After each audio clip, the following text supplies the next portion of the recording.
Hello, hello, hello, and welcome to day 4, What Pennsylvania Needs to Know About Student Voices. We have been so honored this week to have a variety of conversations talking about the realities that face students today in the classroom and to give resources and support to teachers that need them. As a reminder, Act 48 credits are available for this virtual conference, and we will have a dual toolkit that you can use to implement some of the resources and trainings and teachings if you go to studentvoicespa.com. The website is live. You can go there to learn more about the topics we are covering. We watch some of the programming, get the toolkits, as well as screen the documentary. Today, we're talking about the digital divide. As we know, in this unprecedented time, COVID 19 has revealed the stark disparities that face children in our classrooms every single day. Whether it was students having to camp outside of Taco Bell to get Wi Fi access, school districts having to delay virtual teaching to get electrical computers and electronics to families, or corporations stepping in to do donations, add Wi Fi to different neighborhoods, we have really seen how the digital divide impacts our students, as well as what happens when their basic needs are not being met. So, today we're going to have a very intensive and an informative conversation in regards to these issues. I'll give a general trigger warning. I don't think we'll get into anything that is too problematic or harmful, but just in case we're talking about the digital divide and disparities that face students and youth and teachers. And so we'll just go ahead and let people know it's going to be a very interesting but tough conversation. Our first guest is a motivational speaker, organizer, a community motivator who has focused on the impacts of poverty and overcoming poverty and encouraging people to move beyond to be their best selves. In addition, has started a fund to help children succeed. We're going to welcome to the program Carlos Carter from the Homeless Children's Education Fund. Welcome to What Pennsylvanians Know About Student Voices. Carlos, how are you doing today? I'm well, and I didn't found Homeless Children's Education Fund. Dr. Joseph Lagana did 22 years ago, so I don't want to take credit, but I am the leader of the organization, and I work hard to move the mission forward Perfect. Thank you so much for that correction. with my What team. with you? Yes, you're an amazing team. What brought you to do this work? With the Homeless Children's Fund. Well, I was a banker for many years, for 16 plus years. And so I had a good career in a banking environment. But, I just wanted something different. I wanted something with more purpose. I wanted to have more impact. And it's not like I just jumped out of nowhere from banking into serving the community. I was always very involved with Holy Family Institute for many years on a board. I was a host family for children. My wife and I even took in a young person experiencing homelessness. And so I just think, growing up, with very modest means, in the East End of Pittsburgh and Mon Valley as well, just gave me greater sensitivity. I think for a lot of Black people specifically, sometimes do go into social services because we know firsthand, the challenges that all people face, but more specifically Black people. And so I just wanted to do something to make a greater impact, leveraging my skills, my talents, leadership, and my heart to empower others.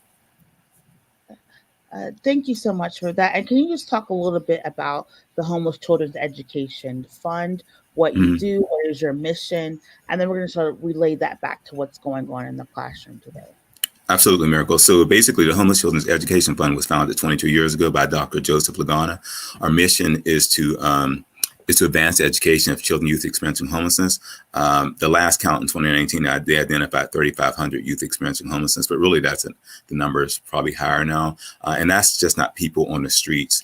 Many people experiencing homelessness, at least I think about 70% or so, are people who are doubled up, meaning they're living with relatives, bouncing around. They're in very unstable situations. I mean, people could move like 6 to 8 times a year, but they don't have a stable home of their own. And so when we started many years ago, people really weren't aware of this problem, and some still aren't now, but there's greater knowledge and awareness now. And so we saw a lot of kids in shelters, for example, that weren't really connected with school. And so our founder's vision was to create a space where kids can be a kid, they can get tutoring, computers. Then we started bringing STEM and STEAM programming in there as well, connecting with the arts and sciences, helping them with the social emotional. Additionally, we started our team program not long ago, where we're working to get teens on their path to college and careers. We also give scholarships. We gave out like 9 scholarships this year. One of my favorite things we call our Hope Through Learning Award at FIPS, where we gave $2,500 scholarships to 9 amazing young people who have been through a lot, but have great strengths and would support their persevering to higher education or post-secondary education. We also give out thousands of backpacks a year, because for many of our young people, that is a barrier, right? Some people take having school supplies in a backpack for granted. And we make certain that they're high quality, not to be bougie, as one would say, but because our students really are. For students experiencing homelessness, their backpack is their lifeline. And so a lot of these students are very possessive of their backpack because that's all they have. And so it's critical that they have high quality backpacks. Additionally, we also, just have our emergency fund where we try to meet basic needs, because education is important, but if your basic needs aren't met, how can you learn? And so we do a number of things, but at the end of the day, in terms of advocacy as well, holding systems accountable. We're part of the Pittsburgh Learning Collaborative, making sure, I never like to say we're a voice for the voices, because everybody has a voice. So our job is to elevate those voices and even pass the mic, and just to make sure people are heard, because people experiencing homelessness are people just like everybody else. They have the same needs as everyone else. And I always say we peel back labels and discover people, but at the end of the day, we want our kids to win. And so we help them to win. We don't try to be the light. Our kids and families are the light. Our job is to help remove the shade so their lights can shine. That's it. That's very deep, and thank you so much for that. And can you talk a little bit more about like the basic needs that especially students facing homelessness have? Because like you're saying, like there is some education out there, but some teachers aren't aware that their own students are facing That is homelessness. true. And they're not aware of how that impacts the classroom. So from your experience, can you just talk about some of the basic needs that students experiencing homelessness have, and what that shows up like in the classroom? Absolutely. And so students experiencing homelessness have the same basic needs as a lot of other students, right? They're still people. They're students and people first who happen to be experiencing homelessness. We see homelessness as a temporary condition, not an identity. And so their basic needs is for security and stability, and which many of them don't have. And so that impacts their ability to learn and focus. Just imagine, Miracle, if you are in a situation where you were going to sleep last night, you didn't have food, you didn't get sleep because you're asleep in a car. That certainly would impact your ability to learn. It doesn't mean that you're not intelligent, but there are factors that you're in a survival mode, so your ability to look in the long term is more a challenge. What it looks like in a classroom, sometimes students will miss class. Right, a lot of times they miss class because they don't have the proper clothes. Women may not have female hygiene products, and you don't think of things like that. And so there's a lot of shame around that. A lot of times these students are in situations where there's domestic violence. People don't realize, I think at least 25% of homelessness is related to domestic violence. When someone's, attacking you, how are you to learn? Or if you're not in a safe environment as a parent, can end up homeless. And a lot of teens actually are dealing with family conflict. And so that's a big reason for a lot of teens, especially LGBTQ plus kids, or a huge percentage of kids experiencing homelessness. And that's just not street homelessness, but when you think of even like doubled up, a lot of families are doubled up, and that's their true homelessness. And it's invisible, right? Because a lot of students don't tell teachers, so it's hard for them to know. But I think, kids not really being secretive about where they live. Kids may be smelling. Kids may be more despondent, more withdrawn, and they may even be more possessive with their things.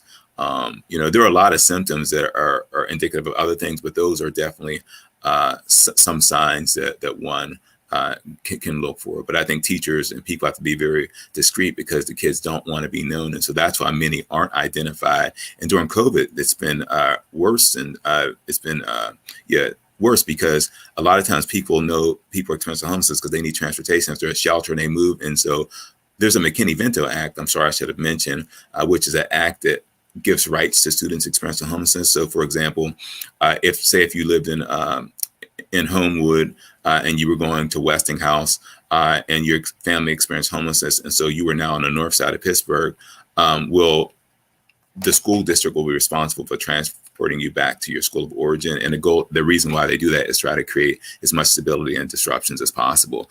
You may not have records right away, but the school should still enroll you.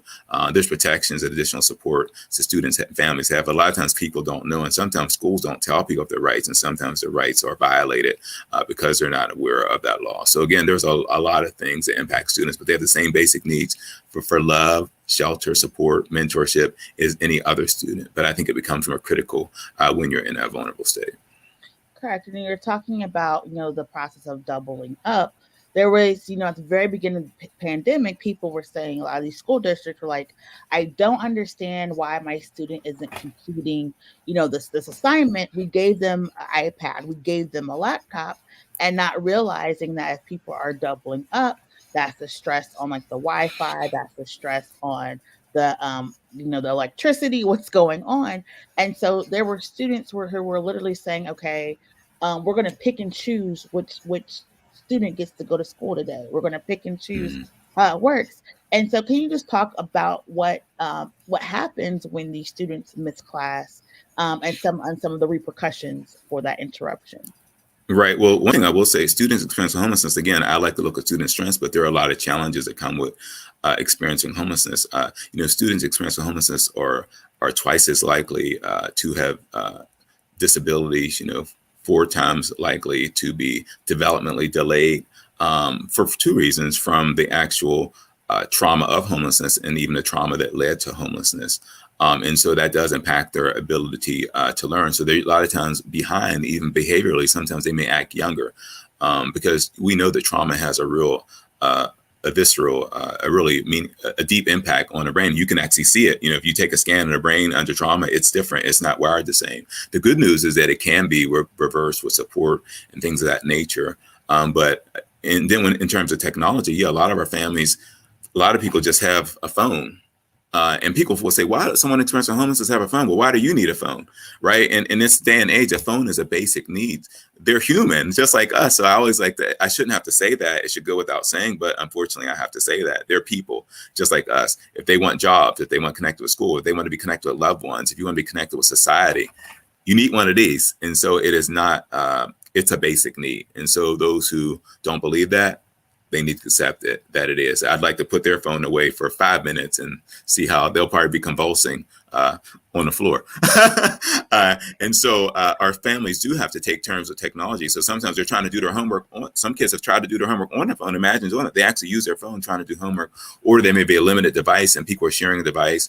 If you're in a hotel, the Wi-Fi may not be good. We've had students going to other areas like public places trying to, get Wi-Fi, or if the technology breaks, right? We had one young lady, the news covered it. She had a laptop, her one laptop, the charger was broke. So she's holding the charger, trying to do her work. And so there are many challenges with that. And I think that, as you know, Miracle and others, that, this COVID has just revealed and deepened the divide. I think it's, put it more on a platform. I think we've always known it was there, but I think it was able to hide. But the students' needs have been so great that we can't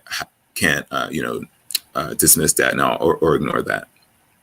Yeah, and I know you talked a little bit about the McKinney-Vento Act. For teachers who may not be aware of this issue, or they may expect that some of their students are going through these type of transitions. What type of resources are out there, and how do they get in contact with the Homeless Children's Education Fund?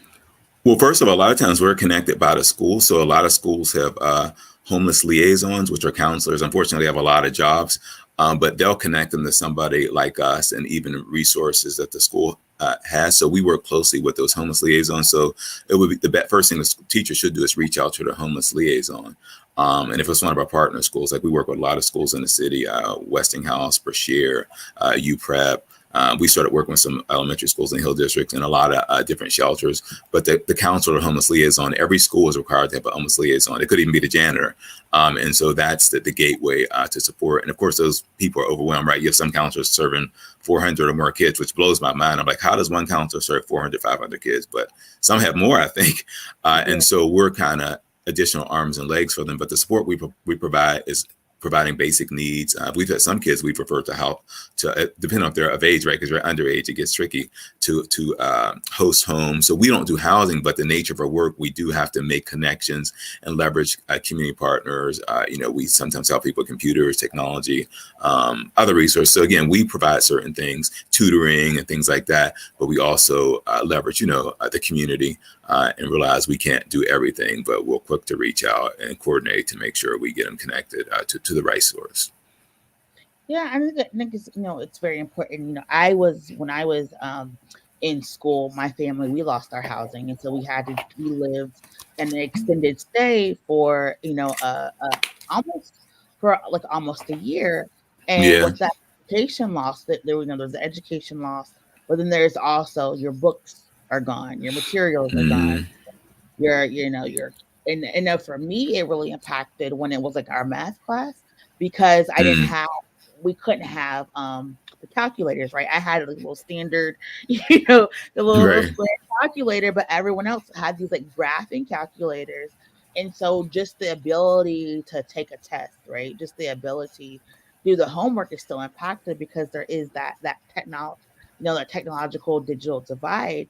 And so for teachers, who are trying to do these lesson plans, God bless our teachers, they're Oh trying to yeah, do, they have their hands full. Yeah. they have their hands full.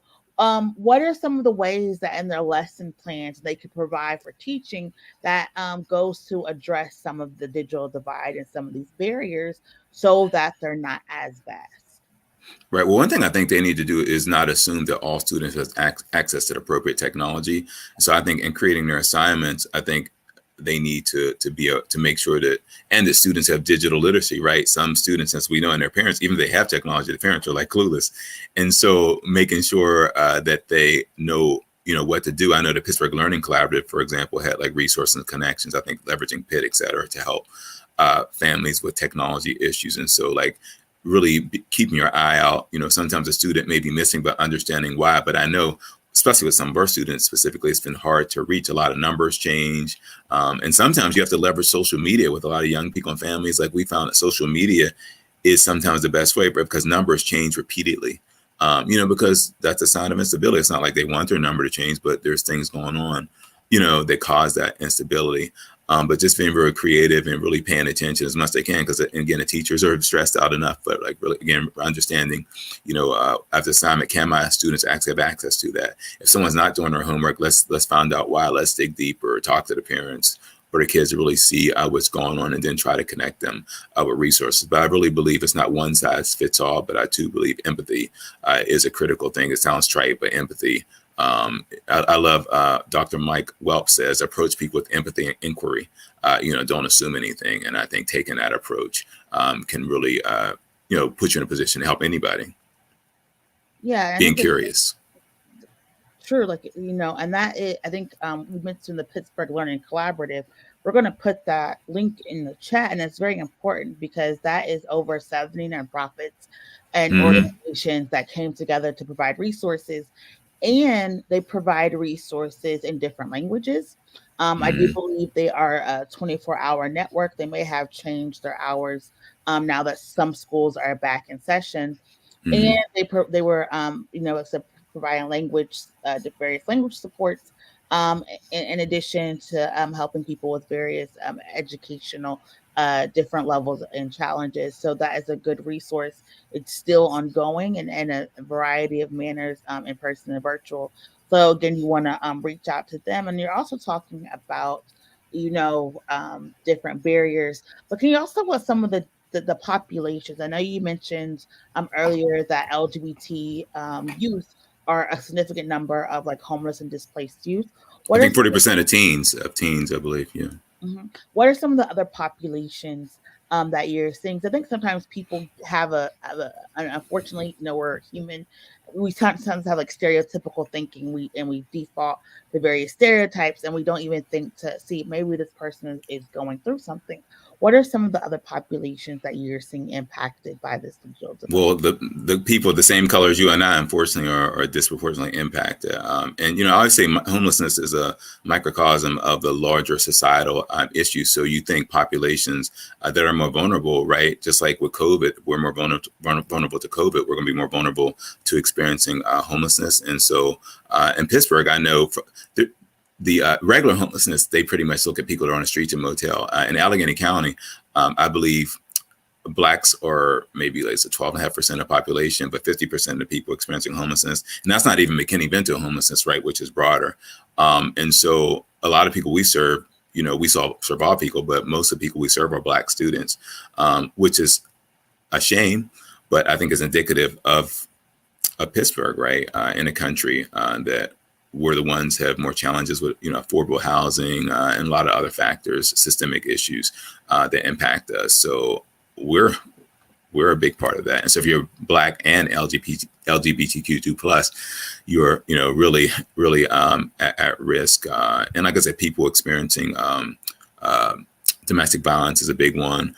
And also, and I think with the housing boom in Pittsburgh and around the country is good for some, but I believe years ago Pittsburgh was already short 22,000 affordable units, and I'm sure that's exacerbated. Rents are going up, and so I hate to be doom and gloom, but the climate is conducive to greater homelessness, right? And we can't. It's hard to track people because sometimes we can't find people right now during COVID, and so it's something that we definitely need to pay attention to. And another thing too, what you mentioned, the PLC, is that PLC has been advocating for the ARPA funds, 100 million in funds. And so we've been advocating with schools, et cetera, giving them suggestions as to the best way to spend the money. And there are some monies as well, specifically for students experiencing homelessness and McKinney-Vento funds. And as you talk about, technology and students needing additional technology and support, even yourself, when you need a calculator, well, your school should have supported you because they do have McKinney-Vento funds. A lot of the funds sometimes are eaten up with transportation, but they do have a responsibility to support you. And again, we do step in and support as well, but the primary responsibility is the school. But a lot of parents don't know that and the rights around that. So I said a lot. I'm sorry, but. No, and good thing, and we're gonna put this in the chat. But also a issue that we're seeing a lot. You said you're starting this new teen program to get youth on careers in college. It's been going on for 3 years now. It's at least 3 years. Yeah, we've had it for at least 3 years. A huge issue. This regardless is the FAFSA, right? This. We help with those a lot. We help with those a lot, especially and especially for teachers. Can you let them know what support you said you're helping, how you can do like the FAFSA and some of the supports that are out there for youth who are experiencing homelessness, because there are a lot of federal supports out there, but a lot of people don't know, and a lot of times children who are experiencing homeless, sometimes teachers kind of push them to sometimes by accident push them to the wayside because the FAFSA and getting that documentation is the issue. They're invisible students to some because you look at some schools, whether it's any school, when you have parents that are more engaged and involved, that student typically gets more attention. But some of our students, I'm not saying their parents aren't involved, some are, some aren't, but some parents are in single family homes, or they're both working so much, and unfortunately they don't always have the bandwidth to advocate the way they want to, or sometimes not even having the know-how as how to do that. And so so basically, let me get on point focus. So you're saying basically with FAFSA. So yeah, so we do help our students. So that we're going to have students we're trying to get on path to college and career. So we counsel those students to have career plans, but we also do help them with FAFSA. And so we do reach out. And so if there are students experiencing homelessness, that's our focus. We will help them and work with them. Chris and patients are amazing individuals. If you watch any video on our website, I mean, people are just touched by them, because I tell my people I'm impressed not just by what you do, but how you do it. You know, our people do things with love. I remember there's one kid, he was 6'2" from UPrep in the Hill, and he came into our office. He said, "This is what love feels like." Of course, we all got choked up. You have a 6'2" Black young man saying that, but that made me feel good as a leader, that when people come into our presence and are supported, they say, "This is what love feels like." And I think that's a powerful statement. And so that's what it's about. It's about love and support, because, like, you know, some organizations help you, but they make you feel like you're nothing. And so we like to value everybody's dignity, you know, and like I say, we want our kids to feel valued, loved, and supported, and to get excited about education. But first of all, we want them to get excited about themselves. That's where it starts. Yeah, and just for clarification, you do some online stuff, but you have a physical location where people can come and get services and support. Well, we usually meet students where they are a lot of times. Sometimes we'll leverage the Carnegie Library. Some schools, like I think we're back in Brashear, we do a lot of remote things, and our tutors do things remote. And again, a lot of times we help our students if they have issues with technology, either us directly or others, to support them. And we also offer mental health support. So I forgot to mention our DBT Steps A program. Basically, it's not dialectical behavior treatment, but it's a skill set. And so we work with students to give them strategies how to mitigate stress. But just because you're giving people strategies doesn't mean that systems don't need to be held accountable as well. Because a lot of times people put all responsibility on those who are you know, being victimized. And so it's important that it goes both ways. Yeah, and I wanted to go back because you had talked about earlier about the importance of a cell phone and that technology. And we've also seen with the advent of COVID, a lot of information on social media, a lot of you know, Yeah. even you know, even the leaders of the country, schools, even updates about like if schools are closing, when stuff is opening, has been pushed on social media first. Can you just talk about like what impact this digital divide is having on the populations that you're working with, even beyond just homework and Mm-hmm. access to communication? Well, I think right, as part of, I think it's almost a status thing as well too. So as a teen or young person, if you don't have a phone, I think you're seen a certain way, not just all about how you're perceived, but you know, young people are, adults are sensitive to that, let alone young people. So I think you kind of feel like you're disconnected from friends, right? Especially during COVID, if people, you know, times where people are quarantined, you know, you're connecting via some sort of, you know, technology. And I think the impact too down the road on education. So if students, like a lot of our students sometimes weren't able to connect for school. And so they're already behind. I told you some of the stats around that. And so it really pushed their development further back, right? And so, and even with schools in general, even for homelessness, you look at some schools like the wealthier districts and wealthier school districts in Pennsylvania or Pittsburgh, or like Quaker Valley. You have South Fayette, a lot of different districts, Mount Lebanon. Those students had computers. They went out with a glitch, right? PPS, which is predominantly African American, the students were out of school for a long time, right? And couldn't start for a while because I can't remember what the act is, but I think it's you have to access to public education, free public education, that they couldn't start because they didn't have technology for everybody. I think that's a great example right there of the digital divide. We know in PPS that there has been some improvements, but there still are a lot of disparities, you know, between the races, Blacks, more specifically in terms of educational attainment. And so that widens that further. And then, you know, if one cannot connect technology, you can't connect the jobs. And they have parents too. So it's not the kids, it's their parents too, right? Or if they don't have the literacy, right? So some people know how to use a phone, like even some of my own kids, but some of the other things they don't know how to use as well that's used in school. So I think not only have the phone, but having the digital literacy for parents and kids to make sure that they can access the tools they need. But you can't, you know, do without the internet or media, because sometimes it can be negative too much of it, but there are a lot of healthy ways to leverage it as well. And if you don't have it, you're kind of disconnected. It's like, you can't go to the party, or you're at the party but you can't dance, you know. Right. And I think what you're talking to, beginning of COVID, not only was, PPS delayed from opening, but part of getting that technology to people was partnering with organizations like Comcast, which not only helped to provide, grants, but also was going into different neighborhoods and putting out Wi-Fi boosters and routers in different neighborhoods, and was also, offering free Wi-Fi. Even still, in some places, you can go to some neighborhoods, they still offer free Wi-Fi because they saw the digital divide was so Hmm. fast. And so when we're looking at, teachers again, and school districts and school boards, there's a lot of pressure. We understand that there's so much, things they're trying to do. What are some innovative ways that you're seeing that people are trying to address this digital divide? Some collaborations, teaching plans, lesson plans. Is there anything that you're seeing, and what space and opportunity do you see for more work?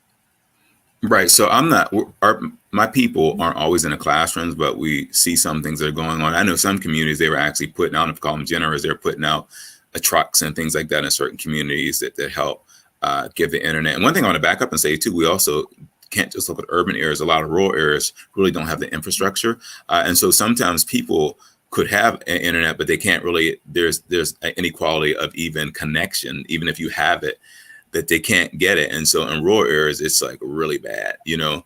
But so I think like people leveraging learning hubs. I'm not sure how many of those are left.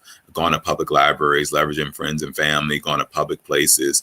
I think, you know, some schools were like PPS and others have. Woodland Hills got a grant to provide technology to students, but sometimes that technology breaks too. And so what do? You know, having insurance for that. There's a lot of other nuances that happen. And I know nothing's perfect. But those are some things that I'm aware of. I wouldn't say I'm an expert in that, but we do know. And with the shelters, we've like sometimes we buy.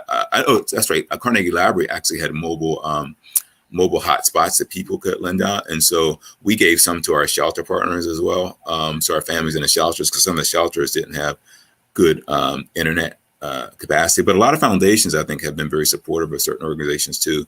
I know Allies, Public Allies, I know has done a lot. And so I think community has really come together, as well as a PLC. Again, my team and I were very active in PLC and leveraging resources there, and just, again, providing numbers and outlets for parents to get the resources that they need. And we at HCF specifically have also helped out as well. But it does take a village. That's a trite phrase, but that's a powerful phrase. When that village comes together to support our young people, they can do great things, you know. And, you know, I believe everybody has greatness, but they just need to support and encouragement, right? You know, our people have a lot of strengths, and I get tired of Black people ourselves and other people looking at us like we're just these reckless people. You know, we're smart, we're brilliant. You know, this country was literally built on our backs brick by brick, and so we're stronger than people think. I just think we have to know our own strength and leverage, you know, the opportunities we have to vote. And to come together and to organize and support, even do crowd fundraising to provide social capital for each other. But, you know, I really want us as a people to really leverage what we do have. And even though we're fighting against systems, et cetera, but realizing that we do have something. We have each other, and we unite that, man, look out. Look out. And I like how you said that, like our strengths. And you also talked about this a little bit earlier. You said you always don't want to focus like on the bad. Can you just talk about like the resiliency and the strengths that these students have, and some of the happier stories? I know you talked about the 6'2" kid coming in and feeling loved. But just talk Yeah. about some of those stories as well. Yeah, well, there was one student. Of course, there's bad and good. There was one student. I can't remember his name, and I wouldn't give it anyway. But I know he had lost his mother to cancer, and so he's going to school to be a doctor or something like in terms of maybe in research to help because he wants to make a difference because of how his mom, you know, lost her life. I've also seen students who have come through a lot. But they're still, you know, in college. I know one student I know, his name was Michael. I remember he was experiencing homelessness. He was sleeping in a laundromat, but he ended up going to Dartmouth, which is a very prestigious school, and graduated. I'm not sure what he's on now, but he's pretty amazing. And so we do have a lot of students that when we do support. But what I'm most impressed with them is their resilience and also their willingness to help others, like especially for our scholarship winners. There's one student. that we interviewed. I think he's from East Liberty originally. He lives somewhere else now. And his family experienced homelessness, and he had to move with another family. He even was shot when he was at 11. But he's in school now. He's doing well. He's graduated and gone to college. And so, and he wants to help and give back. And so with most of the students we deal with, I see they all want to give out. It's never about them, because we ask them, if you have one wish, what will you do? And it's always about somebody else. But again, I'm admired by their not willingness to give up, and trying to stay positive. And even though it's hard, sometimes they do get discouraged. People do want to give up. One young lady, she became a young parent, but guess what? She's a Duquesne. We're supporting her. And so in life, things happen, but like, it's the easiest thing to do is to give up. They say the difference between successful people and unsuccessful people is that, a lot of successful people experience hurdles, and they keep going, where some others give up, but we all could give up. We all have those moments. But I like in the book, The Alchemist, it says that, the moment you're about to give up is when your breakthrough is coming. But people need support, right? And so they don't need pie in the sky. They need tangible ways. They need to have a voice and say, and have agency in what they do, who they are and what they become. They don't need people just trying to be a savior and find out what's best for them. We need to support people to find their voice, because it's there. Even if you can't speak, you can sign. There's various ways to communicate. And so how can we support people in finding their voice so they can live their best lives? And how can we make people feel that they can do anything, they're worth it, So people need our support. They need empathy. They need love and action. And so no matter what you do, whether you're in for-profit world or you're in nonprofit world, you should be showing love to people and supporting people, not knocking people down, but finding a way to pick them up. He said a whole I say a lot, I'm sorry. I appreciate it. Yes. I'm preaching in here now. Y'all better pass the plate. The offering plate is coming around. He's coming around like 2 or 3 more times. And we're talking about like this empathy and support. What you talked, the act, you talked about there's supposed to be a homeless liaison on campus. If I am, a new student, a new teacher, I'm new to the school, what are some of the questions I need to be asking of my principal or of my trainer about how to find the advocate, how to look for questions? What are some of the signs of homelessness? What are some of the support mechanism? What are questions that I, as a teacher, if you for the people that you've been serving, what are some of the questions you wish teachers would be asking? That's a good question. I think even talking to the students, like, right, again, those teachers are busy, and being remote is different, but like asking students, how are you doing? Are you okay? Pulling them aside and just taking interest in them. I think, right, it starts with relationship, right? Imagine that.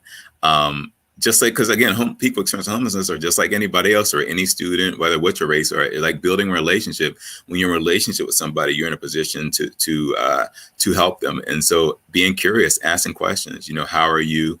I notice, I don't have a perfect script, but, I notice, you seem a little down, or is everything okay? Is there any way I can support you or help you? Do you have any concerns? Those are things just Carlos asking. But in terms of who to reach out to, every district, they know they're a homeless liaison. And so asking who is a homeless liaison, you know what I mean? And they can, and that homeless liaison can be a gateway to us, a gateway to other resources. But knowing that something's wrong, being curious and saying, maybe it's a student you need to talk to, noticing that they're dirty a lot, they're smelly. You know what I mean? Whatever, you notice a change or there's something's wrong. And I think when you're really observant, when you're mindful, you do observe, and especially when you see people. Again, easier said than done, because there's a lot going on. But I think just being deliberate to build relationships. You think about miracle teachers you've had where you had a relationship with, you were more open, but you already have deep shame.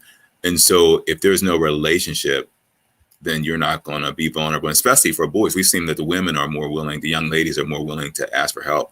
But the young men, and a lot of students sometimes say, oh, I got this on my own, but I'm sure they're scared inside. But creating that safe space where people can share. But again, you reach out to the counselor, the homeless liaison, who are they, and really connecting with them. And those people are trained, but we still need more empathy, because some students don't always feel that empathy. I've heard students directly say that. And so they're not going to trust you to tell you that they're experiencing homelessness. You have to build a trust with them. Mm-hmm. And along with that, I also think it's very important to be proactive, right? for Hmm. so many things. So like what I have seen in other places is sometimes teachers or student organizations will have what they call the period closet, where they'll actually bring in supplies, so tampons, Oh pads, yeah, yeah, yes, you absolutely, know, they'll put it out there and it'll be free, so they know that you will exactly. have that. If you're That's someone true. who's experiencing homeless, you meant you're there's a period tax, right? That's still part of the patriarchal that is our system, and stuff is expensive. Like these Right. things are, Yeah. and so they'll have that because if people bleed through, sometimes they don't get to come back to school. That they lose that day, or that until they can wash. If wash day is Saturday, then they won't have clean clothes until that Saturday. Hmm. Another thing, my sister's daycare, which I thought was really really nice. Um, what they did every Friday was they because it was like a daycare and a school, they gave every student like food to last throughout the weekend. So they had Right. partnered That's with popular. a local grocery store, and everybody, didn't matter if you were homeless or not. Everybody got food. Everybody got a snack bag, and then if they knew if teacher happened to know a family was going through something, they gave them a little extra. I know LeBron James for his school in Ohio, they have like on site like a washer and dryer as well. That's helpful. That's very helpful. And I don't, either his school or another school, they also do for like showers. They have showers open to people after hours, so we know if you have, especially for a high school, if you have like a sports team, you already have showers and lockers already paid for. It's already in use, and so opening that up to students as well. So there are ways that people are able to be proactive to make sure that students are able to feel safe and to be engaged. We've also, I know we were talking about life skills. We've also seen some schools have closets on campus where people like donate clothes and they'll resell clothes for like a business. So that way, it gives people motivation to like buy clothes and change clothes, so they don't make fun of kids who are Hmm. wearing secondhand and hand me down clothes. And so there are different ways and engagement that people can do to be proactive. Because, like you said, that people need dignity and support and sometimes resources. I think it's very important. And you talked about like your scholarships. You offer a scholarship program, which we Yes. know finances make the world, money Yeah. makes the world go around. Can you talk about like your scholarships? Who's eligible for them? What are Hmm. requirements are there, and how do they help some of the students? Right. Before I answer that quickly, one thing I want to say about all the things you said were amazing too. I agree with everything you said about basic needs, and also teachers can keep extra snacks on hand and things like that. Because a lot of times, even though those schools are having more pantries, sometimes people won't go in it. And so, how do you do it where it's like open to everybody, like you said? But I think that's important as well, because a lot of times our students are very hungry and they are not able to focus. In terms of our Hope Through Learning award, so it's for a student up to 24 who has experienced homelessness as in the past or even currently, so it doesn't have to be current homelessness. And so on our website, www.homelessfund.org, if you go under our programs, you'll see our Hope Through Learning Award, and there's typically an application right there that you can complete. But basically, students will they'll complete the online application. They'll have an interview, and we have a committee that interviews them.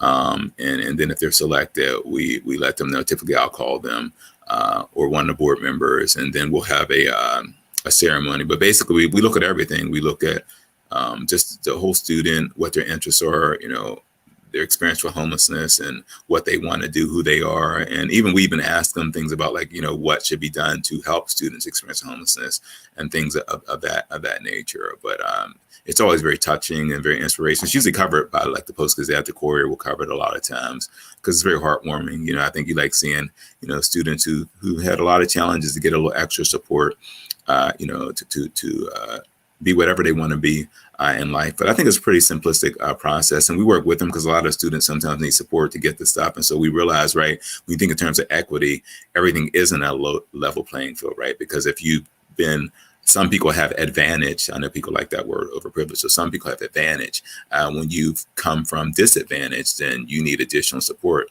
in terms of equity. And so we do provide that support to help them, get their application the way they need it to be. But they have to work too, so they have to do their part.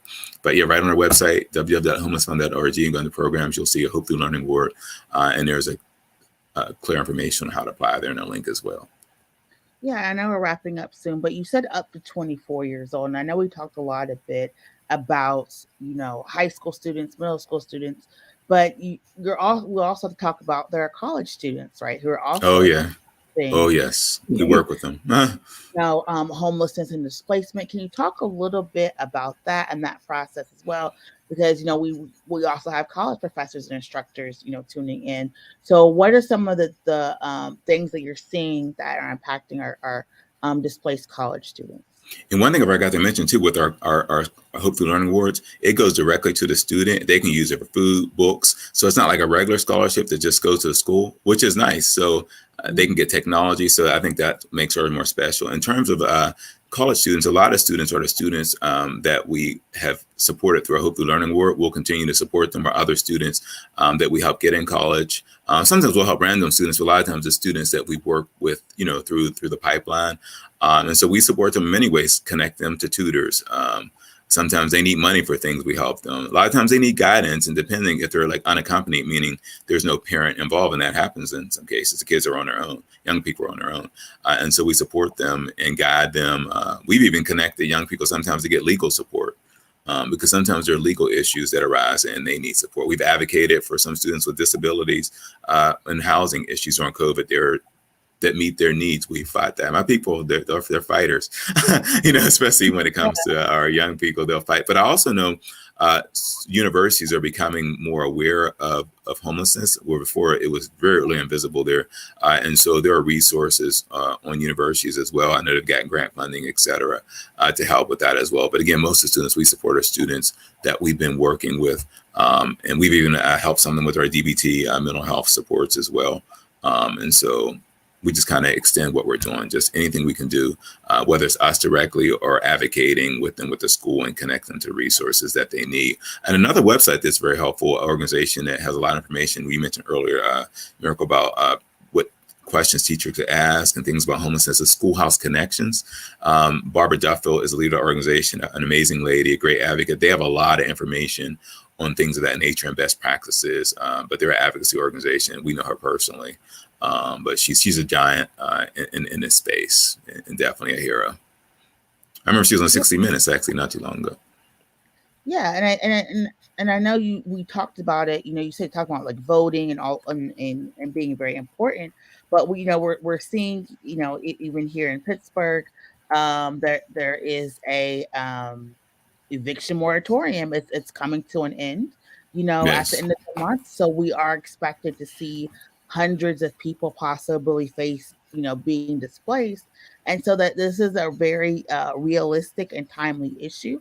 And so like I said, we're giving these resources to teachers because we want you to feel informed and empowered to engage and to know what's going on. Like you said, if you're the homeless, liaison, you have 400, 500 students. You're going to need other support staff and people to know what's going on, to how to engage and how to reach out. Talk to Carlos and his team. They're very approachable and ready and willing to do the work. But And the AIU too. I forgot about the AIU. They do a lot. Nicole Anderson with the AIU, and they've actually brought in their team. Really, our organization shouldn't exist, right? Because the school under McKinney Mentor actually be doing everything. And so, some others before me at my organization believe that everything's just advocacy. But I disagree. I say if a student needs a sandwich, I'm going to say, I'm not going to feed you because PPS should give you a sandwich. No, I think the two can happen at the same time. Yes, I'm a fight for policy change and holding systems, and not just legislative systems, but districts accountable for meeting the needs of our students. At the same time, I'm going to support those students. And so I think that's been a big change under my leadership, is that I've really fought to do that as well. So we've deepened, and like we started our mobile learning, I forgot about that, where I say we're taking learning to the streets and we're going to the families where they are, supporting them. We do so much sometimes I can't keep up, but my people are amazing, very innovative, and we're just trying to meet needs and empower people. I think that's very important because I think traditionally we try, a lot of us in work, we were originally brought up to stick into our silos. I do this thing. Mm-hmm. And it's like, no, we all have to work together. Exactly. We need to know We're what better together. Carlos needs to know what I'm doing so we can make a phone call. Look, we even said some of the arts, even as arts organizations, it's like when we have events, making sure that we have free food, making sure that we have food that that is halal, making sure we have food that is vegan. I always get irritated when we're talking about doing outreach and people get missed by the idea that homeless people should be able to have various food options. It's like, are you dairy free? Do you not, I'm not lactose intolerant too, and I have trouble with wheat too, so I'm very more sensitive to that now. it's Yeah, so you're speaking to the choir here, man. I'm about to we get an amen to the preacher. it's different options, and I think it's very important when we're talking about the dignity and the humanity of people who are being displaced, understanding that there are learning disabilities, there are physical disabilities, there are mental health, emotional disabilities. There's Yes. also these systems of homophobia and transphobia that's impacting things, and also Pittsburgh being a resettlement area, we're also seeing people who are migrants and immigrants who are also going to be facing homelessness if this affordable housing crisis explodes. And so I think it's very important and incumbent on all of us to learn, to engage, and to reach out. And so we talked a little bit about like the work and the things that you're doing, how you've done this mobile unit, how you have expanded. If teachers want to reach out to you to say, hey, I have this idea, I want to collaborate. Hey, I want to come volunteer at some of your teaching sites. We like that. Um, I'm a retired teacher. I have time. How do they get in contact with you? What are some of the training processes and so forth? Yeah, before I answer that, one thing, we do have our homeless education network. You talk about breaking down silos, so we do work with teachers, police, everybody. And we actually created a website called bigberg.com, which is a resource that really connects people to free stuff. We created that, but we still own the rights, but we transferred it to the city of Pittsburgh. So we do collaborate with the HIN on advocacy issues. And so that's important to us. In terms of reaching out to us, they can email us at info@homelessfund.org or bnight at homelessfund.org. Brian Knight is our person, or go to our website, because we do need volunteers to help with tutoring. And even we're actually hiring a couple contractors. We need to help with our after school program at the shelters, because, during COVID, it's hard to find people. So we're down a few people. But I think when people come and work for us, they really like the mission. They like our amazing team and people. And I think people really feel like they're making a difference and impact. And people can also donate as well on our website, and so, those are some ways. I hope that answers your question. And can you repeat that website again? Was it Big Bird or Big? Oh, it's bigberg.com, like Pittsburgh, bigberg.com. Yeah. Yeah. That's something that Homeless Children's Education Fund created. Our founder helped create that, and I helped, with the partnership and transfer it over to the city of Pittsburgh. But it's bigberg.com.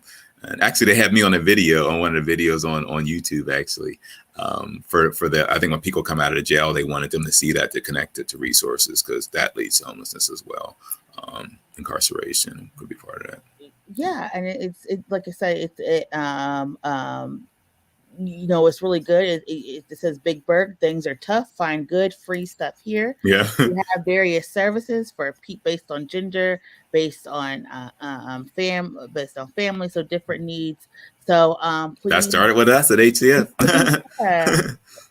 So this is another need help, reach out to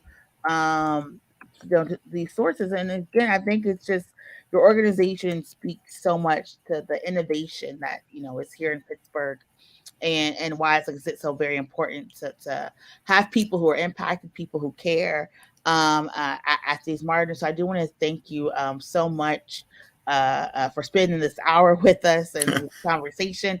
Before we go, do you want to, is there any last words, any last songs, you want to sing?